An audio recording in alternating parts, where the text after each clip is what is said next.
देश में हरी भाई खेतान की मर्जी की वैल्यू है तो फिर जानकी राजा राम की वैल्यू क्यों नहीं है चला।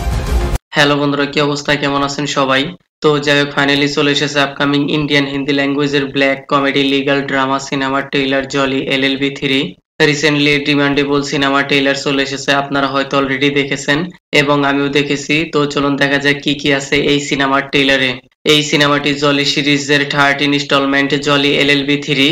আর এই সিনেমার মধ্যে বহুত সারে অ্যাক্টর দেখতে পাওয়া যাচ্ছে, অক্ষয় কুমার, আরশাদ বার্ষি, সৌরভ শুক্লা, তারা তো লিড রোল হিসেবে রয়েছে। তাদের সাথে আরো রয়েছে হুমা কুরেশি, অমৃতা রাও, সঞ্জয় মিশ্রা, সীমা বিশ্বাস, বোমান ইরানি, গজরাজ রাও ট্যালেন্টেড অ্যাক্টর, যা এই সিনেমাটির জন্য প্লাস পয়েন্ট। সিনেমা ট্রেইলার যেভাবে প্রেজেন্টেশন করা হয়েছে, পিওর হাইপ দেখতে পাওয়া যাচ্ছে।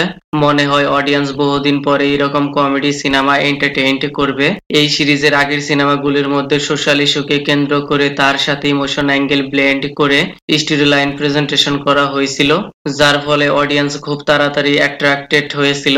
আর এই সিনেমা ট্রেইলারে বহুত সারে সিরিয়াস মোমেন্ট, ইমোশন সিন দেখতে পাওয়া যাচ্ছে, লেকিন কমেডি অ্যাঙ্গেল অনেকটাই কম দেখা গেছে।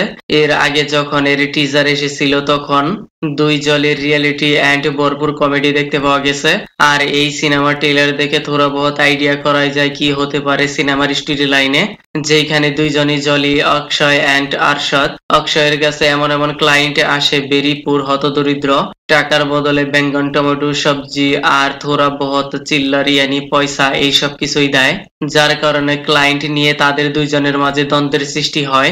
লেকিন হঠাৎ একদিন এই পলিটিক্যাল পার্টির লিডার হয়তো হতদরিদ্র মানুষের জমি দখল করার চেষ্টা করবে, আর সেই কেস লড়বে আরশাদ বার্ষি ভিকটিম সাইড থেকে, আর অক্ষয় কুমার লড়বে এই পলিটিক্যাল পার্টির সাইড থেকে। তার বদলে তাকে পার ডে 50,000 দেওয়া হবে।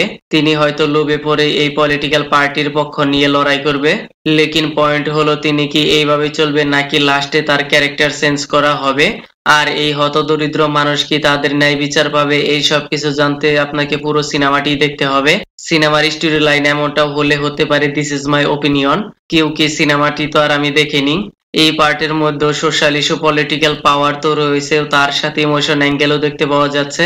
লেকিন পয়েন্ট হলো, সিনেমার স্টোরি লাইন অ্যান্ড প্রেজেন্টেশন যদি ভালো হয়ে যায় তাহলে সিনেমাটি জরুর হিট করবে। তো যাই হোক, আমি আর কিছু বলবো না, সিনেমাটি মুক্তি পাবে 19শে সেপ্টেম্বর। ওকে দেন, ভিডিওটি কেমন লেগেছে আপনার? ধন্যবাদ, দেখা হবে পরের ভিডিওতে।